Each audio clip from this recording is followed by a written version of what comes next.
तो वियोग हुआ करती है। उस वियोग से अगर हम घबरा जाते हैं, इसका मतलब कि हमारे प्रेम में कहीं वीकनेस है, कोई कमजोरी है। मेरे पास एक सज्जन ने आकर के एक प्रश्न किया, पूछा, आपके सामने रख रहा हूं कि आचार्य श्री, मैं ध्यान करना चाहता हूं, ध्यान सीखना चाहता हूं।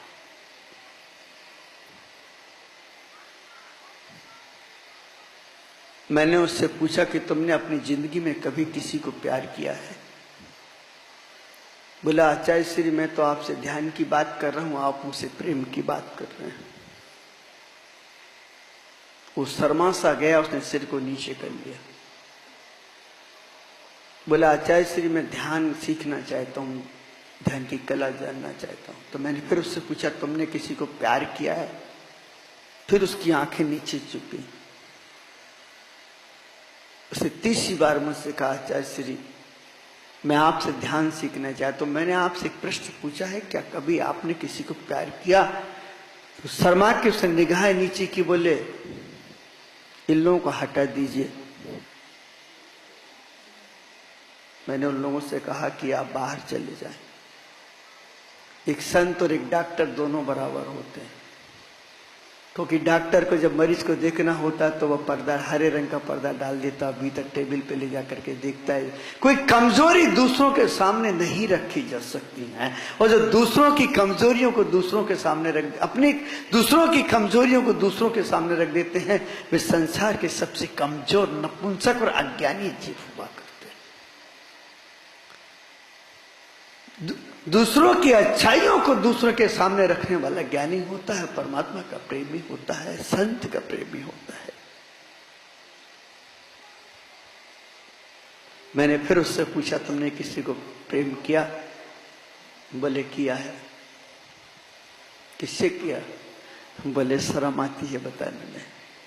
मैंने कहा, चिंता मत करो, कोई नहीं है, हम और तुम हैं यहां पर, बताओ। मैंने प्रेम तो किया है आचार्य श्री। बोलो। आचार्य श्री मत पूछिए आप, बस प्रेम किया है मैंने। बोलो, उससे डरने की कोई बात नहीं। आचार्य श्री किया है, बोलो ना। आचार्य श्री आप महान हैं, मुझसे मत पूछिए। मैंने किससे किया, एक बार थोड़ा मुझे बता दीजिए। बोले, आचार्य श्री किया तो है। किससे किया? बोले, अपनी भैंस से किया। भैंस नहीं समझे?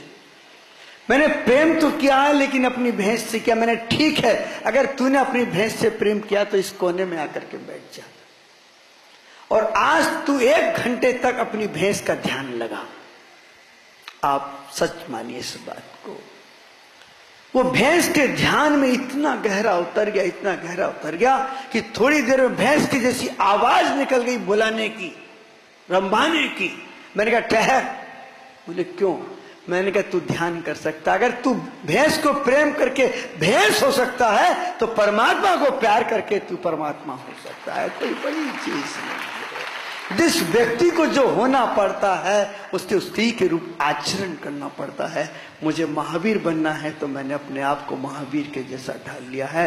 एक व्यक्ति को डॉक्टर बनना है तो डॉक्टर अपने घर का सबका व्यामोह छोड़ के उस प्रैक्टिकल में कितना गहरे उतर जाता है कि उसे खाने पीने का भी होश नहीं देता। एडिसन जिसने इस इलेक्ट्रिक का आविष्कार किया है, एक प्रयोग, एक खोज कर रहा था, उसे उत्तर नहीं मिल रहा था। जिसे उत्तर मिला उस समय बाथरूम में था, वो वैसे ही नंगा बाहर आ गया। बोले, मिल गया मिल गया। तो लोगों ने कहा, कम से कम मुझे लपेट लीजिए। अरे बोले, क्या लपेट लीजिए, मुझे मिल गया। खोज है। जिस पदार्थ के प्रति अगर प्रेम की धारा बह जाए तो समझ लेना कि तुम्हारा सत्य, तुम्हारा परमात्मा और तुम्हारा गुड भविष्य, फ्यूचर बिल्कुल निकट रखा है। कोई तुम्हें परमात्मा से जुदा नहीं कर सकता। हर जगह प्रेम की आवश्यकता है। अगर आप कुशल डॉक्टर होना चाहते तो उस मरीज से प्रेम करना सीख लीजिए। अगर आप कुशल इंजीनियर होना चाहते तो अपने काम से प्रेम कर लीजिए। आप कुशल गृहिणी होना चाहते हैं तो घर की इज्जत से प्रेम करके देखिए आप। और जिस दिन घर की इज्जत से प्रेम होगा उस दिन घर की स्त्री कभी ऊंची आवाज में अपनी सासू से, अपनी जिठानी से, अपनी ननद से, अपने पति से बात नहीं करेगी, पलक झुका के बात करेगी और नौकरों के सामने, बच्चों के सामने पति को चिल्ला करके नहीं बुलाएगी। जानती है कि अगर मैं ऊंची आवाज में बुलाऊंगी तो कल की नौकरानी मेरी आवाज बाहर तक लेकर के जाएगी, या घर की कोई बात मैं पड़ोसन से कहूंगी तो पड़ोसन मेरी इज्जत की धज्जियां उड़ा देगी। प्रेम बहुत गहरी चीज है। हो सकता है कि पिछले जन्म का कोई संबंध इस संघ के प्रति रहा हो। ये क्षमा श्री माता जी कह रही थी कि मैं इनकी पुत्री, सच है ये बात। सन 83 में जब मैं भिलाई गया, भिलाई में इसलिए मेरा उपदेश सुना, उपदेश सुनकर के संन्यास को उपलब्ध हो गई, लेकिन मैं अपने संग में रखता नहीं किसी को। मेरे अनुज हैं, कभी बाप चला जाए तो छोटा भाई चाचा पाल लेता है, इस प्रकार से उन्हें उस बेटी को पाल लिया। आज ये भी रो रही है कि माता श्री आज मिले मुझे, कितने सालों के बाद, 20 साल से भी ऊपर हो गया इनको। सन 86 में बिछड़े, आज मिले 86 के बाद। आज श्री हमारे और आपके बीच में कोई पिछले जन्म का संबंध रहा होगा। डॉक्टर साहब आकर के बैठे, पता नहीं मुनि बनने के बाद भी मेरी ओठों पे नाम बना रहा। मैं यहां पे आया था 14 वर्ष पहले, बंसल साहब जी मुझे ले गए थे प्रवचन के लिए। 14 साल पहले बंसल जी से मिला था, लेकिन अधरों पे नाम था, धड़कनों में धड़क रहे थे, लेकिन भीतर थे वो, बाहर नहीं कर रहा। उनका नाम मैंने अपने अधर के भीतर कर लिया, उनका नाम मैंने अपने अधर के भीतर कर लिया। अब पलक और अधर कभी नहीं खोलूंगा, जमाना बेवफा है, निकल गए तो दोबारा पा नहीं पाऊंगा। उनका नाम मैंने अधर के भीतर कर लिया। ये संयोग और वियोग तो संसार का एक क्रम है। इस क्रम में वही सफल हो पाते हैं जो अपनी गहराई में रहते हैं। देखो ना, एक वृक्ष से कितने फल रोज वियोग को प्राप्त होते हैं, कितने हवाओं के झोंके को सहन करता है, कितनी सर्दी और गर्मी को सहन करता है। और आते हैं लोग और वो फल तोड़ करके ले जाते हैं, और वृक्ष फिर अपनी मेहनत में लग जाता है, फिर पृथ्वी से नई ऊर्जा को ग्रहण करता है, उसके बाद फिर फलों को नया जन्म देता है, लेकिन रोता नहीं है। आसमान में कितने तारे आते हैं, कभी कभी तारे टूट के गिर जाते हैं, लेकिन आसमान रोता नहीं है। ये इंटरनल प्रेम है, आत्मिक प्रेम है। इस प्रेम में कोई संयोग और वियोग की कोई गुंजाइश नहीं। लेकिन आगम कहता है कि जब भगवान महावीर को निर्वाण की प्राप्ति होने लगी, उसमें गणधर की आंखों में आंसू थे।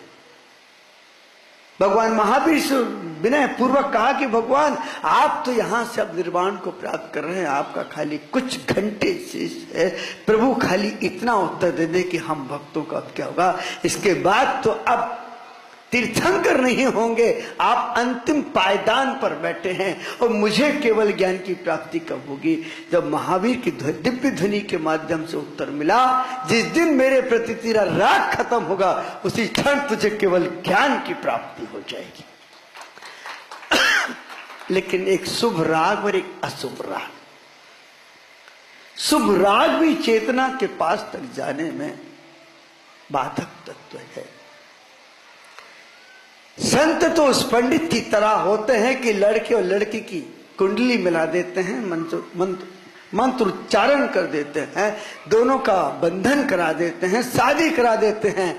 उसके बाद में दूल्हा दुल्हन चले जाते हैं और पंडित अपने घर चला जाता है। संत उस पिता की तरह होते हैं कि अपने बेटे की शादी करा देते हैं, शादी करा के बारात ले आते हैं, बारात लेने के बाद बेटे और बहू अपनी तरफ चले जाते हैं और पिता अपने काम से लग जाता, बोलता मैंने जिंदगी में अच्छा काम किया। बस वही काम हम दोनों लोग कर रहे हैं। आप भी थोड़ी सी प्रेम की और स्नेह की और वात्सल्य की कला सीख लीजिए, ताकि आपकी जिंदगी में जो विषाद है, जो गम है, जो पीड़ा है, जो संताप है, क्लेश है, संक्लेश है, अहंकार, वो सारा का सारा निकल जाए।